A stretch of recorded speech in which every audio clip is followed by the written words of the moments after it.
മുന്നോട്ട് പോവാ എന്തൊക്കെയോ ഇതാണ്. അല്ലാണ്ട് ഒരു സ്വഭാവമൊക്കെ ഒരു മാറ്റം എന്തൊക്കെയോ എന്തോ പറയണമെന്ന് എനിക്ക്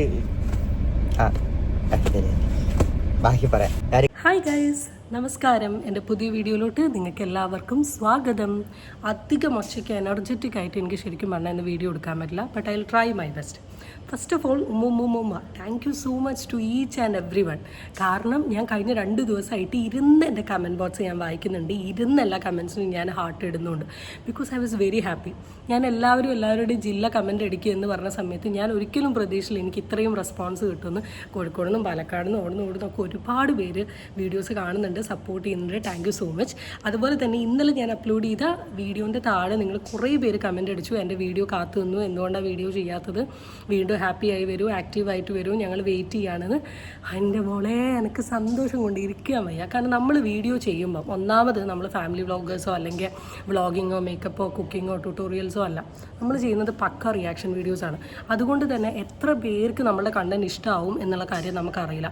പിന്നെ നമ്മൾ സംസാരിക്കുന്നത് എത്ര പേർക്ക് ഇഷ്ടമാവും എന്ന കാര്യം അറിയില്ല.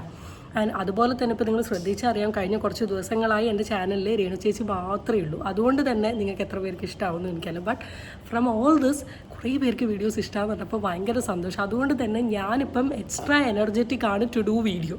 കാരണം വീഡിയോ ചെയ്യാനും അപ്ലോഡ് ചെയ്യാനും വേണ്ടിയിട്ട്. സോ അങ്ങനെ ഞാൻ എടുക്കുന്ന ഒരു വീഡിയോ ആണിത്. ഡിസ്ക്ലെയിമർ എന്ന രീതിയിൽ 2 കാര്യം പറയാം. ഇടയ്ക്കിടയ്ക്ക് കട്ടാവാനും ബാക്ക്ഗ്രൗണ്ട് ചേഞ്ച് ആവാനുള്ള ചാൻസ് ഉണ്ട്. രണ്ടാമത് വീഡിയോ ഇടുന്നതിനിടയിൽ ഇടയ്ക്കിടയ്ക്ക് അങ്ങോട്ടും ഇങ്ങോട്ടും നോക്കാം. കാരണം പബ്ലിക്കിലുള്ള ആൾക്കാർ ശ്രദ്ധിക്കുമ്പോൾ നമുക്ക് ചെറിയൊരു ഇത് വരുമല്ലോ.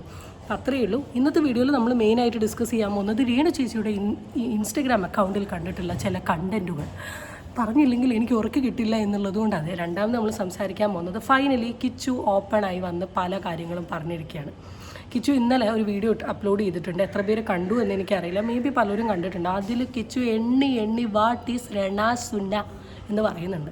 കാരണം കിച്ചുവിന് വേണ്ടിയാണ് ജീവിക്കുന്നത്, കിച്ചുവാണ് എൻ്റെ ലോകം, കിച്ചു ഇവരും കഴിഞ്ഞിട്ടേ ഉള്ളൂ എന്ന്. എൻ്റെ മക്കളെ നിങ്ങൾ കേൾക്കണം കേട്ടോ. രേണുവിൻ്റെ അച്ഛൻ്റെയൊക്കെ പൈസേനോടുള്ള ആക്രാന്ത ഉണ്ടകളൊക്കെ ഞാൻ അങ്ങ് എക്സ്പോസ് ചെയ്യുന്നുണ്ട്. സോ ഗൈസ്, എൻ്റെ വീഡിയോയിലോട്ട് നിങ്ങൾക്ക് എല്ലാവർക്കും സ്വാഗതം. ചാനൽ ഇഷ്ടപ്പെട്ട സബ്സ്ക്രൈബ് ചെയ്യാനും വീഡിയോ ഇഷ്ടപ്പെട്ട ലൈക്ക് ചെയ്യാനും നിങ്ങളാരും മറക്കണ്ട. So let's get into the video. ആദ്യം തന്നെ രണാസുനയുടെ കോമാളിത്തരത്തിലോട്ട് പോകാം. ആദ്യം തന്നെ നമ്മൾ കാണാൻ പോകുന്നത് ഇവളുടെ ഒരു മ്ലാനക്കളിയാണ്. പൊതുവെ എല്ലാം വലിച്ച് താഴ്ത്തി ഇടുകയാണെങ്കിൽ ഇപ്രാവശ്യം ചേച്ചിക്ക് ഒരു വെറൈറ്റി ഉണ്ട്, എല്ലാം വലിച്ച് പൊക്കാൻ നോക്കുന്നു. കാരണം അത്യാവശ്യം സബ്സ്ക്രിപ്ഷനൊക്കെ ആയി, ഇനിയിപ്പോൾ ഇതിൻ്റെ ആവശ്യമില്ല. പിന്നെ ഇതിൻ്റെ എല്ലാത്തിൻ്റെയും ബേസ് രണാസുനേൻ്റെ ഈ റീൽസ് ഞാൻ കാണിക്കുന്നത് എന്തിനാന്ന് വെച്ചാൽ, രണാസുനേൻ്റെ റീൽസും സബ്സ്ക്രിപ്ഷനും തമ്മിൽ ഒരു വ്യത്യാസമേ ഉള്ളൂ. പാവാടയും ബ്ലൗസും ഇട്ടാണ് ഇൻസ്റ്റഗ്രാമിൽ വരുന്നതെങ്കിൽ സബ്സ്ക്രിപ്ഷനിലോട്ട് പോകുമ്പോൾ പാവാടേൻ്റെ വലുപ്പം എന്ത് ചെയ്യും, താഴും. അപ്പം പലതും കാണിക്കാൻ പറ്റും, ബ്ലൗസ് എന്ത് ചെയ്യും, ഒന്ന് ഇറക്കും. അപ്പോൾ ഇത്ര കണ്ടെങ്കിൽ ഇതിൻ്റെ ഒരു കൂടിയ വേർഷൻ ആയിരിക്കും സബ്സ്ക്രിപ്ഷൻ. ഇനി ചേച്ചിൻ്റെ വീഡിയോൻ്റെ താഴെ ഇട്ട കമൻറ്റിനെ എടുത്തങ്ങ് റിയാക്ട് ചെയ്യുന്നുണ്ട്. ആ കമൻ്റ് ഒന്ന് കാണാം. പിന്നെ സ്ഥിരം കളിയുണ്ടല്ലോ, ഡാൻസ് കളിയുണ്ട്, പിന്നെ പാട്ട് പാടിക്കൊണ്ട് ഡാൻസ് കളിക്കാറുണ്ട്. സ്ഥിരം കളിയാണ്. രക്ഷയില്ലപ്പാ. ഉദ്ഘാടനം കഴിഞ്ഞിട്ട് കളികളുകൊണ്ടാണ് ഞാൻ പോകാത്ത. സ്ഥിരം കളിയാണ്. നിങ്ങൾ വാട്ടോ. പിന്നെ ചെമ്പരത്തി ബാറിൻ്റെ ഉദ്ഘാടനം കഴിഞ്ഞിട്ടേ കുറച്ച് ദിവസമായി. രേണു ചേച്ചി ഇതുവരെ എത്തിയിട്ടില്ല. പക്ഷേ രേണു ചേച്ചി പറഞ്ഞത് 2-ാം തീയതി വരെ ഇവിടെ ഉണ്ടാവുന്നതാണ്, അതുവരെ തിരക്കുണ്ടെന്നാണ്. പക്ഷെ നമ്മളങ്ങനെ തിരക്കും കാര്യങ്ങളൊന്നും കാണുന്നില്ല. മേ ബി 2-ാം തീയതി വരെ ചെമ്പരത്തി ബാറിൻ്റെ ഉള്ളിലെ ബാർ ഡാൻസ് ആണോ ഉദ്ദേശിച്ചത് എന്നുള്ള കാര്യം എനിക്കറിയില്ല. പിന്നെ പൊതുവേ രേണു തുമ്മിയാലും നാശാക്കിയാലും ഇൻസ്റ്റഗ്രാമിലൊക്കെ ഒരു 100,000 വീഡിയോസ് വരികയാണ്. പക്ഷേ ഇന്ന് നേരായിട്ട് ഒരു വീഡിയോ വരുന്നില്ല. അപ്പോൾ അതുകൊണ്ടായിരിക്കും ഒരാൾ ഇങ്ങനെ ഒരു കമൻറ്റ് ഇട്ടിട്ടുണ്ടാവുക. എന്തായാലും സർക്കാസ്റ്റിക് ലൈനിലാണ് റിപ്ലൈ കൊടുത്തിട്ടുള്ളത്. പക്ഷേ ചേച്ചി ഇത് സർക്കാസ്റ്റിക് ലൈനിൽ റിപ്ലൈ കൊടുക്കേണ്ട ഒരു സാധനമല്ല, നല്ല രീതിയിൽ പറയേണ്ടതാണ്. അപ്പോൾ ചേച്ചി എന്തുകൊണ്ടാണ് ഇത് ഇത്ര ഷോക്കാക്കി എടുത്തതെന്ന് എനിക്ക് മനസ്സിലാവാത്തത്. പോടാ കോപ്പയെന്ന് വിളിച്ചു, ഇന്നാളെന്തോ ഷവന്ന് ഡാനി വിളിച്ച സമയത്തൊക്കെ അമ്മ ഘോര പ്രസംഗിച്ച് ചേച്ചി എന്താ കളിയാണോ ചോദിച്ച സമയത്ത് ഇങ്ങനെ പറഞ്ഞു എന്നുള്ള കാര്യം എനിക്കറിയില്ല. പിന്നെ ഒരു പ്രത്യേകത എന്താണെന്ന് വെച്ചാൽ നമ്മുടെ കമൻറ്റുകൾ പറയുന്ന കുറേ കാര്യങ്ങൾ സത്യമാണെന്ന് ഡേ ബൈ ഡേ തെളിഞ്ഞുകൊണ്ടിരിക്കുകയാണ്. എന്തായാലും ഇതിൻ്റെ അവസ്ഥ ഇൻഷാ അല്ലാഹ് കണ്ടറിയാം. എന്തായാലും ഇതായിരുന്നു മേജർ കണ്ടന്റ്. പിന്നെ എന്തൊക്കെയാണ് അങ്ങോട്ടും ഇങ്ങോട്ടും LDF ജയിക്കും മറ്റൊരു ജയിക്കും എന്ന് പറഞ്ഞ സാധനമുണ്ട്. നമ്മൾ അതിലോട്ടൊന്നും പോകാൻ പോകുന്നില്ല. ഇനി പോകാൻ പോകുന്ന മേജർ കണ്ടന്റ് എന്ന് പറയുന്നത് കിച്ചു റിലേറ്റ് ചെയ്തിട്ടുള്ള ഒരു സാധനമാണ്. കിച്ചുവിനെ നിങ്ങൾക്കറിയാലോ, ഫസ്റ്റ് തൊട്ടിട്ട് ഈ ഒരു പോയിന്റ് വരെ ഞാൻ എന്ന് പറയുന്ന വ്യക്തി കിച്ചുവിനെ ഒരിക്കലും കുറ്റം പറഞ്ഞിട്ടില്ല. ഞാൻ വളരെ ക്ലിയർ ആയിട്ട് പറഞ്ഞിട്ടുണ്ട്, അവനൊരു സ്റ്റാൻഡ് ഉണ്ട്. അവന് പല കാര്യങ്ങളും വെട്ടി തുറന്ന് പറയണമെന്ന് ആഗ്രഹമുള്ളൊരു വ്യക്തിയാണ്. പക്ഷേ അവൻ പറയാണ്ടിരിക്കുന്നത് എന്തുകൊണ്ടാണെന്ന് വെച്ചാൽ അവൻ കാരണം ഒരു പ്രശ്നം വരരുത് എന്ന് ആഗ്രഹിച്ചുകൊണ്ടാണ്. ഇന്നലെ അവൻ്റെ അക്കൗണ്ടിൽ യൂട്യൂബിൽ ഒരു വീഡിയോ അപ്ലോഡ് ചെയ്തിട്ടുണ്ട്. മൈ ലൈഫ് സ്റ്റോറി എന്ന് പറഞ്ഞിട്ടാണ്. ഒരു മണിക്കൂറൊന്നുമില്ല, 42 മിനിറ്റ്സ് ഉള്ള വീഡിയോ ആണ്. ഞാൻ കംപ്ലീറ്റ് ഇരുന്ന് കണ്ടു. അപ്പോഴാണ് ഈ കുട്ടി എന്തൊക്കെയാണ് അനുഭവിച്ചത്, എന്തൊക്കെ മെൻ്റൽ ട്രോമയിൽ കൂടിയാണ് പോയത്, അവൻ്റെ ചൈൽഡ്ഹുഡ് എന്തായിരുന്നു എന്ന കാര്യത്തെക്കുറിച്ചിട്ടൊക്കെ ഒരു നോളജ് എനിക്ക് കിട്ടിയത്. അപ്പം കിച്ചുവിൻ്റെ ലൈഫ് സ്റ്റോറിയിൽ കിച്ചു കുറേ കഥകൾ പറഞ്ഞതിൻ്റെ കൂട്ടത്തിൽ രേണു ചേച്ചിയായി ബന്ധപ്പെട്ട് കുറച്ച് കാര്യങ്ങൾ പറഞ്ഞിട്ടുണ്ട്. അത് ഞാനൊന്ന് എടുത്ത് വെച്ചിട്ട് സംസാരിക്കാം. അതിന് മുമ്പ് അവൻ്റെ സ്റ്റോറി പറഞ്ഞ് നിങ്ങൾക്ക് എല്ലാവർക്കും അറിയാം, കൊല്ലം സുധിയുടെ ഫസ്റ്റ് വൈഫിലുള്ള കുട്ടിയാണ് കിച്ചു എന്ന് പറയുന്നത്. അങ്ങനെ ഫസ്റ്റ് വൈഫ് പോയി കഴിഞ്ഞതിന് ശേഷം വീണ എന്ന് പറയുന്ന ഒരു വൈഫ് വന്നു. വീണ എന്ന് പറയുന്ന വൈഫ് വന്ന സമയത്ത് കിച്ചുവിനെ വീണ അടുപ്പിക്കില്ലായിരുന്നു. കിച്ചു ഫുൾ ടൈം കൊല്ലം സുധിയുടെ വീട്ടിലായിരുന്നു. അത് കഴിഞ്ഞ് വീണയായി തെറ്റിപ്പോയി കഴിഞ്ഞതിന് ശേഷമാണ് രേണു വരുന്നത്. രേണു വന്നതിന് ശേഷമുള്ള ആദ്യ കാലങ്ങളിൽ ഹാപ്പി ആയിരുന്നെങ്കിലും പിന്നെ കുറച്ച് കഴിഞ്ഞപ്പോൾ രേണുവിൻ്റെ സ്വഭാവം മാറി എന്ന രീതിയിലാണ് പറയുന്നത്. പിന്നെ അമ്മയുടെ സ്വഭാവം മാറിയതും അവൻ ട്രോമയിൽ പോയതും അവൻ വീട്ടിൻ്റെ ഉള്ളിൽ ഒതുങ്ങിയതും പിന്നെ അവൻ ഡ്രഗ്സ് യൂസ് ചെയ്യുന്നതും പിന്നെ അവൻ്റെ അച്ഛൻ്റെ മരണവുമായി ബന്ധപ്പെട്ടിട്ട് അമ്മയും അമ്മേൻ്റെ വീട്ടുകാരും കാണിച്ചു കൂട്ടിയിട്ടുള്ള കഥകളും ഇതൊക്കെയാണ് മെയിനായിട്ടുള്ളത്. സോ ഫുൾ വീഡിയോ കാണാൻ ആഗ്രഹമുള്ള ആൾക്കാർക്ക് ഫുൾ വീഡിയോ കാണാം. ഞാൻ അതിലെ മേജർ പോർഷൻസ് എടുത്ത് വെച്ച് സംസാരിച്ചു തരാം. കിച്ചു എക്സ്പോസിങ് രേണു സുധി, ഇതാണ് നമ്മളുടെ ഇന്നത്തെ കോണ്ടന്റ്. പിന്നെ അങ്ങോട്ട് പോവാ എന്തൊക്കെയോ ഇതാണ്. എല്ലാവരുടെ ഒരു സ്വഭാവമൊക്കെ ഒരു മാറ്റം, എന്തോ പറയണമെന്ന് എനിക്ക് ബാക്കി പറയാം. ഞാൻ ഒരു കമ്പ്യൂട്ടറൊക്കെ എടുത്ത് ഒരു റൂമിനകത്ത് അതിനകത്ത് ഗെയിം കളിച്ച് എൻ്റെ ലൈഫ് മൊത്തം ഒരു ഭയങ്കരമായിട്ട് ഇങ്ങനെ ആവാൻ തന്നൊരു കാരണം അതുമല്ല, അതും വേറെയാ. ഇതൊക്കെയാണ് ഇതിൻ്റെയൊക്കെ ഒരു തുടക്കം. അവിടെ തൊട്ട് ഇത് കിച്ചു അപ്ലോഡ് ചെയ്ത വീഡിയോൻ്റെ 8-ാം മിനിറ്റിൽ തുടങ്ങുന്ന കോണ്ടന്റ് ആണ്. ഇവിടെ വരെയുള്ള കണ്ടന്റ് എന്താണെന്ന് വെച്ചാൽ രേണു സുധിയായിട്ട് രേണുവിൻ്റെ വീട്ടിലെത്തുന്നു. കിച്ചുവും രേണുവും ഋതപ്പനും കൊല്ലം സുധിയും കൂടെ. ഇപ്പോൾ തുടക്കകാലങ്ങളിൽ വളരെ ഹാപ്പി ആയിരുന്നു, സന്തോഷമായിരുന്നു. ഇവന് വീണയായപ്പം അച്ഛൻ്റെ കൂടെ നിൽക്കാൻ പറ്റിയില്ലല്ലോ, അതിൽ നിന്ന് മാറി അച്ഛൻ്റെ കൂടെ നിൽക്കാൻ പറ്റി, ഭയങ്കര ഹാപ്പി പ്രൗഡ് പോവാണ്. പിന്നെയാണ് ഇവൻ പറഞ്ഞത്, പിന്നെ സ്വഭാവം മാറി. ആരുടെ സ്വഭാവം മാറി? ഇവൻ്റെ അച്ഛൻ്റെ സ്വഭാവം ഒരിക്കലും മാറില്ല. ആ പിഞ്ചു കുട്ടിയുടെ സ്വഭാവം മാറില്ല. ആരുടെ സ്വഭാവം മാറിയ? രേണുവിൻ്റെ സ്വഭാവം മാറി. അതോടുകൂടി ഇവനോട് ഉണ്ടായിരുന്ന അറ്റാച്ച്മെൻറ്റ് ഓട്ടോമാറ്റിക്കലി കുറഞ്ഞു. ഒരു ഡിസ്റ്റൻസ് ഇടാൻ തുടങ്ങി. അതോടുകൂടി ഇവൻ്റെ വീട്ടിലെ റൂമിൻ്റെ ഉള്ളിൽ തന്നെ ഒരു കമ്പ്യൂട്ടർ എടുത്ത് ഒതുങ്ങിയത്. എന്തായിരുന്നു രേണുവിൻ്റെ ഡയലോഗ്? കിച്ചുവിന് വേണ്ടിയാണ് ജീവിക്കുന്നത്, ഞാനും കിച്ചുവും കമ്പനിയാണ്, ആനയാണ് ചേനയാണെന്ന്. ആ പൊടി ചെക്കനായിരുന്ന സമയത്ത് അവൻ വീട്ടിൽ വന്ന സമയത്ത് മൈൻഡ് ചെയ്യാത്ത പെണ്ണുങ്ങളാണ് നീ. പിന്നെയാണോ ഇപ്പം അവന് വേണ്ടി അധ്വാനിക്കുന്നുണ്ട് എന്ന് പറഞ്ഞേ? നാണല്ലേ എൻ്റെ പൊന്നു രേണു? ഇത് അറിഞ്ഞുകൊണ്ട് എന്തിന് കെട്ടി? കൊല്ലം സുധി 2 എണ്ണം കഴിഞ്ഞ് 3-ാമത്തെ ആളാവോ? അവൻ്റെ കൊല്ലം സുധിയുടെ റീച്ച് കണ്ടു വന്നതാ, അല്ലെ മീഡിയ കയറാൻ വേണ്ടി വന്നതാ? നീയാണോ കിച്ചുവിന് വേണ്ടിയിട്ടാണ് ജീവിക്കുന്നത് അങ്ങനെ ഇങ്ങനെയാന്ന് പറയുന്നത്? ഒരു ചെറിയ കുട്ടീനെ സ്വന്തം അച്ഛൻ്റെയും അമ്മേൻ്റെ കൂടെ മര്യാദയ്ക്ക് നിർത്താണ്ട് അവനൊരു മുറിൻ്റെ ഉള്ളിൽ കമ്പ്യൂട്ടറും വെച്ച് വകഭേദം കാണിക്കുക. അതങ്ങനെയാണല്ലോ, സ്വന്തം ചോരയിനോടല്ലേ ഉണ്ടാവും. ഋതപ്പൻ ഇല്ലാത്ത സമയം കിച്ചുവിനോട് അറ്റാച്ച്മെൻ്റ് ആണ്. ഋതപ്പൻ വന്ന സമയത്ത് ഓട്ടോമാറ്റിക്കലി ബുദ്ധിമുട്ടായി.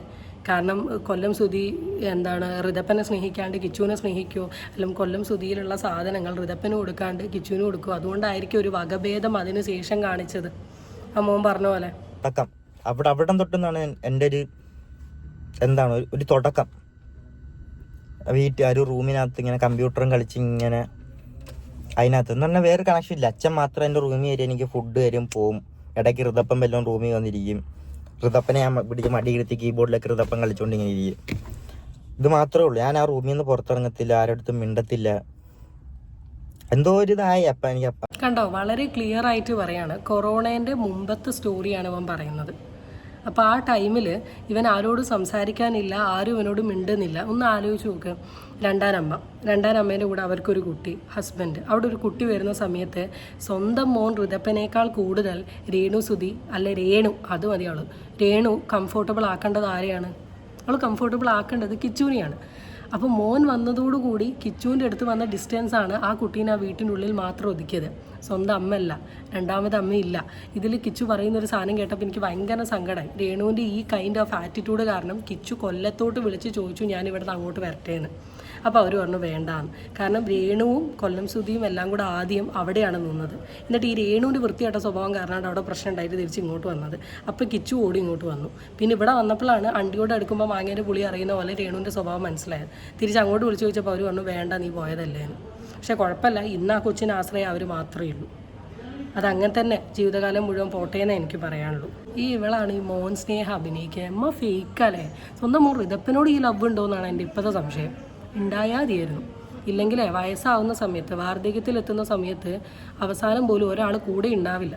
മൊത്തം എന്ന് പറഞ്ഞാൽ ഞാൻ, അച്ഛൻ, അമ്മ, ഋതപ്പൻ, അമ്മയുടെ ചേച്ചി, അളിയൻ, അതായത് രമ്യ ചേച്ചി, അളിയൻ, അവരുടെ 2 മക്കൾ, പപ്പ, അമ്മ, ഇവരുടെ ഇത്രയും പേരുടെ ചിലവ് അച്ഛൻ ഒറ്റയ്ക്കാണ് നോക്കിക്കൊണ്ടിരിക്കുന്നത്. മനസ്സിലായ? അത് ആ ടൈമിൽ ഇങ്ങനെ അച്ഛനാണെങ്കിൽ ഈ അച്ഛന് എൻ്റെ ഒരു മെയിൻ സ്വഭാവം.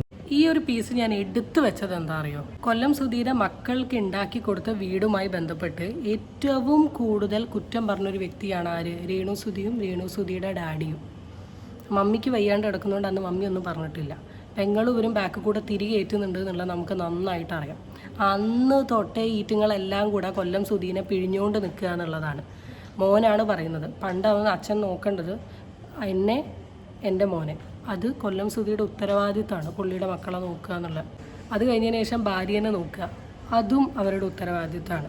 ഭാര്യൻ്റെ അച്ഛനെയും അമ്മേനെയും വേണ്ട കിടക്കട്ടെ, അളിയനെയും പെങ്ങളെയും കുട്ടികളെയും നാണല്ലേടോ? എൻ്റെ പൊന്നു രേണുസുധി, ഇവർക്കൊന്നും നാണം ഉളുപ്പും ഉണ്ടായിരുന്നില്ലേ? ഇപ്പം എന്താ പറഞ്ഞ് രിരപ്പനെ നോക്കാനാണ്, രിരപ്പനെ നോക്കാൻ ഏറ്റ ആളെന്തിനാ? അച്ഛനെയും അമ്മയും മാത്രം മതിയില്ലേ? രേണു നോക്കണമായിരുന്നു. അന്നത്തെ ആ മനുഷ്യൻ്റെ അവസ്ഥയിൽ എല്ലാവരെയും നോക്കൽ പാടി. രേണു നോക്കിയോ? രേണുവിൻ്റെ പെങ്ങളെയും പെങ്ങളെ ഭർത്താവിനെയും കുട്ടീനെയും കുടുംബത്തിനെയും ഒക്കെ നോക്കിയോ? ഇത് ഈസിയാണോ കൊല്ലം സുധി എന്ന് പറയുന്ന മനുഷ്യൻ? അത് രേണുവിനെ പോലെ സബ്സ്ക്രിപ്ഷനിൽ കൂടെ 2 ലക്ഷം രൂപയും പിന്നെ ഇനാഗ്രേഷനിൽ കൂടെ പൈസയും, എനിക്കറിയില്ല എന്തൊക്കെ കാണിച്ചിട്ട് ഈ പെണ്ണുങ്ങൾ പൈസ ഉണ്ടാക്കുന്നതാണ്. അങ്ങനെയൊക്കെ പൈസ ഉണ്ടാക്കി നടക്കുന്നില്ല അയാൾ. അയാൾക്കൊരു ചുരുക്കം പൈസയേ ഉള്ളൂ. അതുകൊണ്ട് തന്നെ ഈ ലോട്ടറി ഓഫ് ആൾക്കാരെ നോക്കുന്നത് അന്നേ എനിക്ക് മനസ്സിലായത് ഒരു പിഷ്കന്മാരാണ്. പണിയെടുക്കാൻ പറ്റാത്ത ഈറ്റുങ്ങളെല്ലാം എന്താ കിട്ടുന്ന അതിൽ ജീവിക്കുക. കൊല്ലം സുധി മരിച്ചു കഴിഞ്ഞതിന് ശേഷം ഇൻ്റർവ്യൂ കൊടുത്ത ടീമുകളാണിത്. ഫിറോസിനെ ഇവർ കാരണം നന്ദി കെട്ട വർഗ്ഗങ്ങളാണെന്നുള്ള വളരെ ക്ലിയർ ആയിട്ട് അതിപ്പോൾ തെളിയിച്ച് ബോധിപ്പിച്ച് തരികയാണ്. കാരണം ഇങ്ങനത്തെ ജന്മങ്ങൾ ഈ ലോകത്തുണ്ടോ? എനിക്ക് അറിയാൻ പാടില്ലായിട്ട് ഞാൻ ചോദിക്കുകയാണ് ഗൈസ്, അറിയാൻ പാടില്ലായിട്ട് ഞാൻ ചോദിക്കുകയാണ്.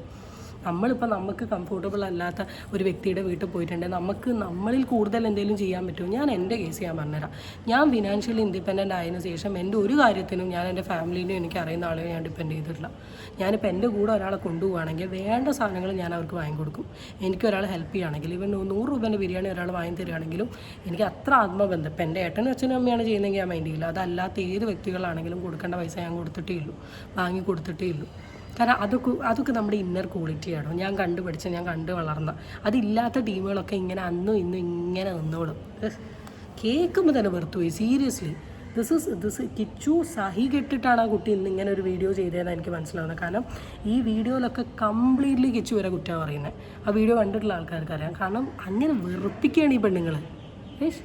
എനിക്ക് ഞാൻ ഇത്രയും കാലം രേണു ചേച്ചിന്ന് വിളിച്ചത്. ഈ വീഡിയോ കണ്ട സമയത്ത് എനിക്ക് വിളിക്കാൻ പോലും തോന്നുന്നില്ല. കാരണം അമ്മ എന്ന് പറയുന്ന വേർഡിൻ്റെ ഒരു ഓപ്പോസിറ്റ് ക്യാരക്ടറാണ് ഇവർ. ഒരു അറ്റാച്ച്മെൻറ്റ്, ഒരു കണക്ഷൻ ഉള്ളൂ. ഇവൻ ആ ഋതപ്പൻ ഉണ്ടോയെന്ന് പോലും എനിക്കറിയില്ല. ക്യാമറക്കാരൻ മുമ്പിൽ കാണിക്കാൻ കൊണ്ടുപോയിട്ടൊരമ്മ. അപ്പം ഒരു ദിവസം അച്ഛൻ വന്നിട്ട് പറഞ്ഞു, നാളെ ഷൂട്ടുണ്ട്, ഒരു ഫ്ലവേഴ്സിൻ്റെ പ്രോഗ്രാം ഉണ്ട്, നീ വരണ്ട, അച്ഛനങ്ങ് പൊക്കോളാം.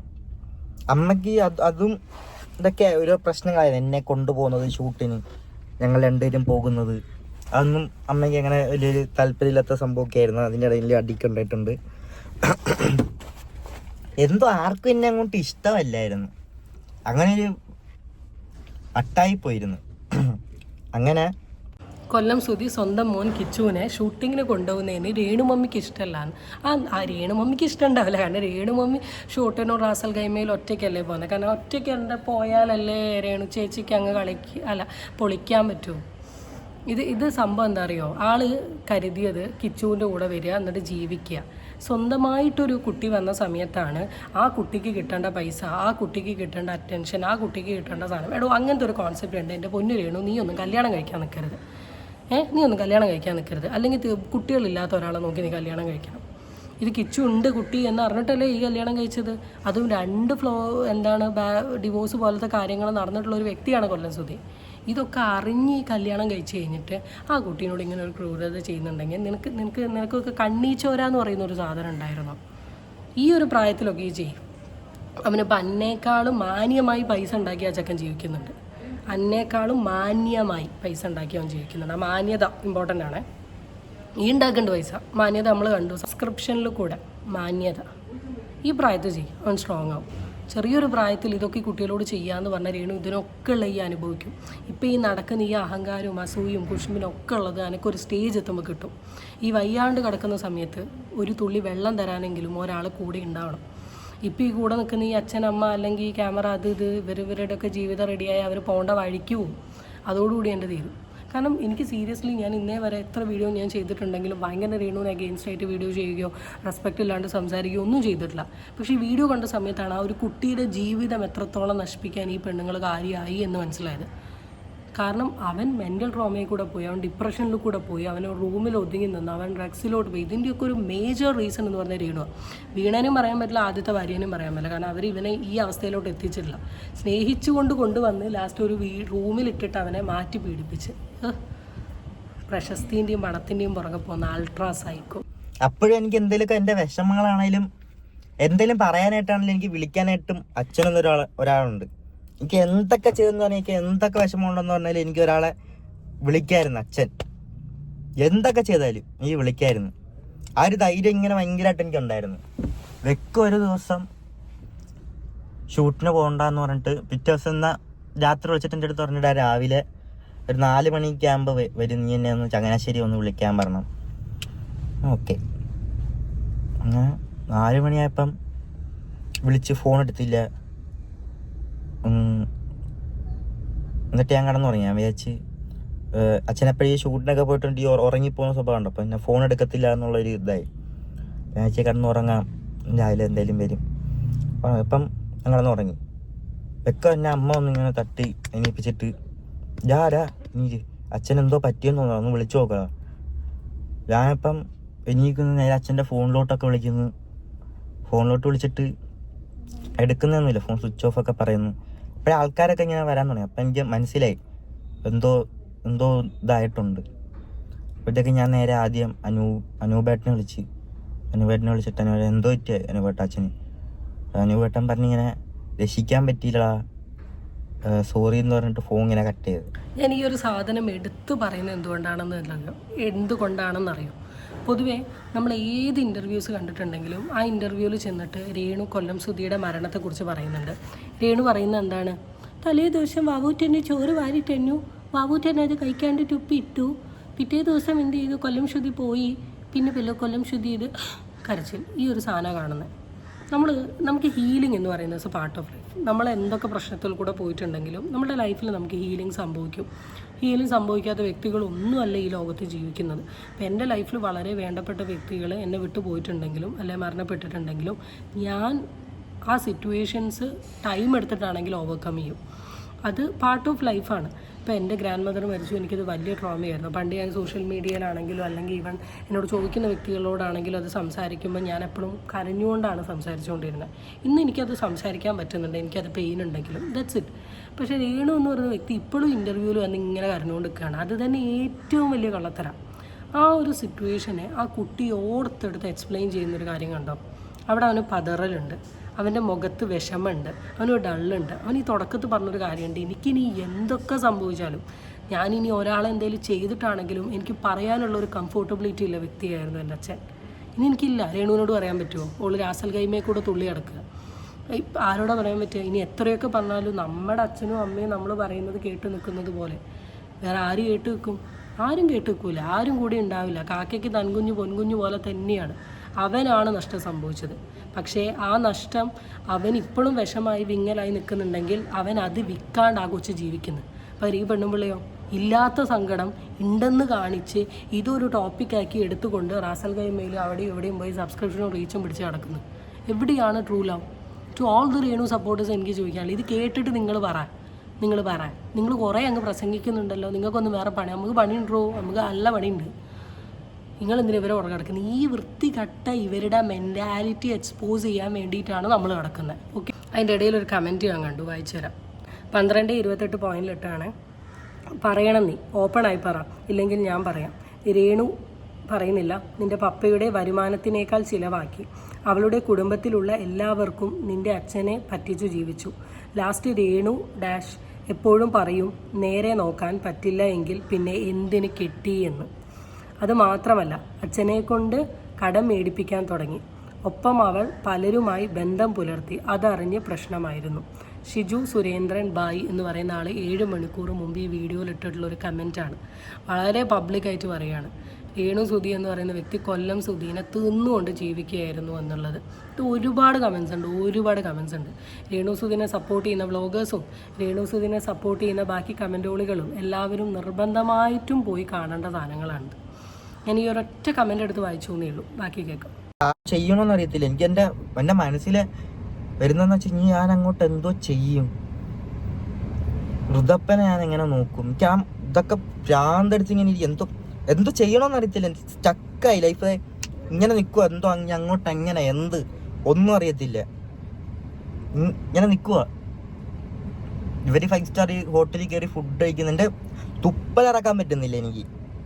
ഒന്നും മിണ്ടാതെ എനിക്ക് അന്നോട്ട് തുടങ്ങിയത് എനിക്കൊന്നും റെസ്പോൺസ് ചെയ്യാൻ പറ്റുന്നില്ല. എനിക്ക് ഒന്നിനോടൊന്നും ഭയങ്കരമായിട്ട് ഒറ്റടി ഇങ്ങനെ എന്തോ ആയിപ്പോയി. ഞാൻ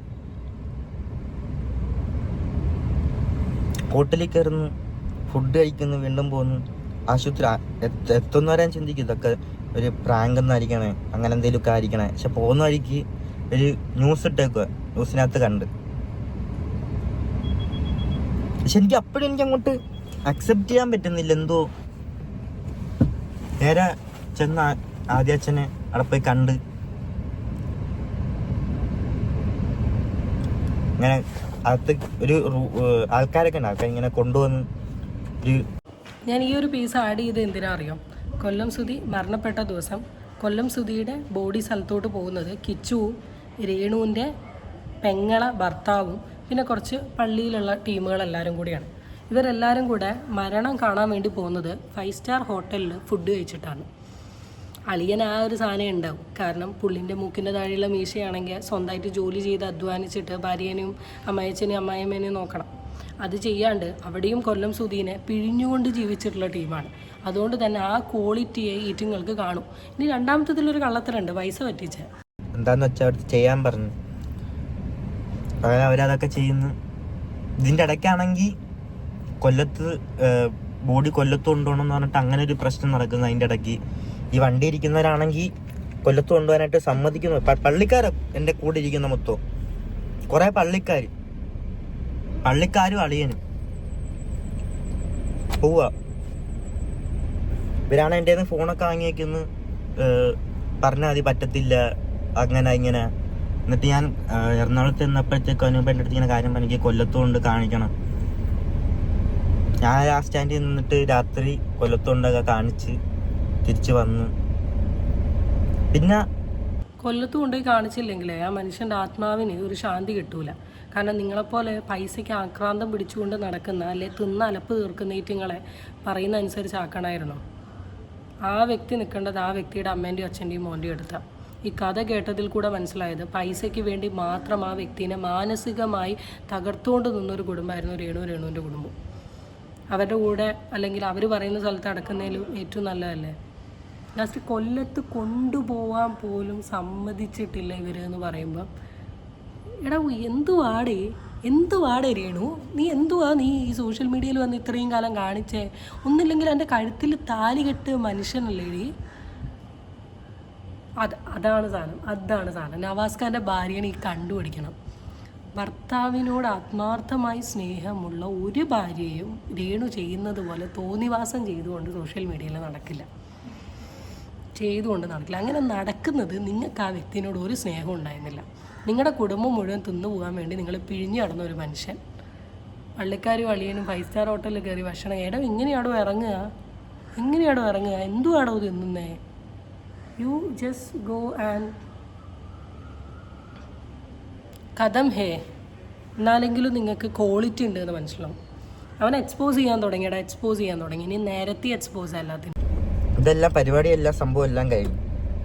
അപ്പോഴത്തേക്ക് ഈ പള്ളിക്കാരും ഈ പപ്പ അമ്മയുടെ അച്ഛൻ കൂടെ ഒരു ബില്ല് റെഡി ആയിക്കൊണ്ട് എൻ്റെ കൊണ്ട് തന്നു. 1,80,000 രൂപ അങ്ങാണ്ട് മൊത്തം അച്ഛൻ്റെ സംഭവങ്ങളെല്ലാം ഇതാക്കിയതിന് 1,80,000 രൂപ ബില്ലെന്ന് പറഞ്ഞിട്ട് എൻ്റെ കൊണ്ട് തന്നത്. ഫ്ലവേഴ്സുകാരുടെ കൊടുക്കുന്ന പറഞ്ഞിട്ട് എൻ്റെ കൊണ്ട് തന്നു. ഞാൻ അപ്പം അനൂപൻ്റെ അടുത്ത് ഇങ്ങനെ വിളിച്ചിട്ട് ഇങ്ങനെ കാര്യം പറഞ്ഞു, ഇങ്ങനെയൊക്കെ പറയുന്ന. അപ്പം അനൂപേട്ടൻ പറഞ്ഞൊരു ഒരു പുള്ളിയും കൂടെ വിടാം, എന്നിട്ട് നീയും ആ ചേട്ടനും കൂടെ പോയി എല്ലായിടത്തും നീ തന്നെ പോയി ബില്ലുണ്ടാക്കി ഇതാക്കാൻ പറഞ്ഞു. അങ്ങനെ ഞാനും മായിൽ വർക്ക് ചെയ്യുന്ന ഒരു ചേട്ടനാണ്, ആ ചേട്ടനും കൂടെ വന്ന് ഞങ്ങൾ ഇതൊക്കെ ചെയ്തിട്ടുണ്ട്. അതെല്ലാം അവിടെ ഇവിടെ പോയി എല്ലാവരും ബില്ല് റെഡിയാക്കി 89,000 രൂപ എങ്ങാണ്ടാന്ന് തോന്നുന്നു മൊത്തം. ഞാൻ ഡയറക്റ്റ് തന്നുകൊണ്ട് എല്ലാവരും ഇങ്ങനെ പൈസയൊക്കെ കുറച്ച് തന്നു. ഇങ്ങനെ മൊത്തം ഒരു 89 രൂപ എങ്ങാണ്ട് ബില്ലായി. അത് ഞാൻ ഇട്ട് കൊടുത്തു ഫ്ലവേഴ്സ്. അത് അനൂപേട്ടനും എല്ലാവരും കൂടെ ചെയ്തത്. 1,86,000 രേണുവിൻ്റെ ഡാഡി തങ്കച്ചൻ കൂട്ടിയപ്പം. പക്ഷെ കിച്ചു പോയി കൂട്ടിയപ്പം 86,000. 1 ലക്ഷം വിഴുങ്ങാൻ നോക്കിയതാണേ. കാരണം കൊല്ലം സുധിയുടെ ആ ഒരു സിറ്റുവേഷനുമായി ബന്ധപ്പെട്ടിട്ട് പൈസയും കാര്യങ്ങളും എല്ലാം കൊടുക്കാമെന്ന് ഏറ്റത് ഫ്ലവേഴ്സ് ടീം ആയതുകൊണ്ട് തന്നെ ചിലവ് എന്ന് പറഞ്ഞ് കൊടുത്തതാണ്. അപ്പം തന്നെ നാട്ടുകാർക്ക് മനസ്സിലായി ഇങ്ങനൊരു ചിലവ് വരില്ലാന്ന്. കിച്ചുവിന് വിട്ടപ്പോൾ 86,000. എടാ നാണല്ലേടോ മരണത്തുനിന്ന് പൈസ ഇസ്കാൻ തങ്കച്ച, നാണല്ലേടോ. ഞാൻ ഈ വീഡിയോൻ്റെ ഇനി അങ്ങോട്ടുള്ള പാട്ടിലോട്ട് പോയിട്ടുണ്ടെങ്കിൽ ഞാൻ എന്താ പറയുക എന്നുള്ളത് എനിക്കറിയില്ല. ഞാൻ സീരിയസ്ലി പറയാം, ഞാൻ എൻ്റെ വീട്ടിൽ എൻ്റെ ബെഡ്റൂമിൻ്റെ ഉള്ളിൽ നിന്നാണ് ഞാൻ ഈ ഒരു ടോപ്പിക് എടുക്കുന്നതെങ്കിൽ രീതിയിൽ ഞാൻ സംസാരിച്ചാണ്. ഇത് പബ്ലിക് സ്പേസ് ആയതുകൊണ്ടും ഞാനൊരു 100 തവണ കട്ട് ചെയ്തിട്ടാണ് ഞാൻ ഈ വീഡിയോ എടുക്കുമ്പോൾ എനിക്ക് സൗണ്ട് റേസ് ചെയ്യാൻ അങ്ങോട്ടും ഇങ്ങോട്ടും നോക്കാനോ പറ്റുന്നില്ല. ബട്ട് ഡെഫിനറ്റ്ലി എല്ലാ യൂട്യൂബേഴ്സും ഇത് എടുത്ത് റിയാക്റ്റും ചെയ്യും, എന്താ ഇവർ എന്നുള്ളത് കാണിച്ചു തരുമോ. ഇത്രയും വൃത്തികെട്ട സ്ത്രീയാണ് രേണു സുധി എന്ന് റിയലൈസ് ചെയ്തത് ഈ ഒരു പോയിന്റിലാണ് മക്കളെ. ഇവർ ഒരു അമ്മയും അല്ല, ഇവരൊരു ഭാര്യയും അല്ല. ഒരമ്മയ്ക്ക് വേണ്ട ക്വാളിറ്റിയും ഇല്ല, ഒരു ഭാര്യയ്ക്ക് വേണ്ട ക്വാളിറ്റിയും ഇല്ല. ഇവർക്ക് വേണ്ടത് പൈസ കായ്ക്കുന്ന ഒരു മരം. പണ്ടേ, ഇന്നതല്ല. ഇന്ന് പ്രശസ്തി, കുറേ അഭിനയം വഴി കുറേ DM-കൾ, ഇതൊക്കെയാണ് വേണ്ടത്. ഷീസ് ബേസിക്കലി ഞാൻ ഫില്ല് ചെയ്യുന്നില്ല. ഞാൻ ഈ തിരക്കിനിടയിലും ഈ ഒരു പെർട്ടിക്കുലർ ടോപ്പിക് ഇവിടെ വന്ന് എടുത്ത് സംസാരിച്ചത് എന്താണെന്ന് വെച്ചാൽ, ഇനി ഞാനത് എടുത്ത് സംസാരിക്കുമ്പോൾ 2-3 ദിവസം എടുക്കും.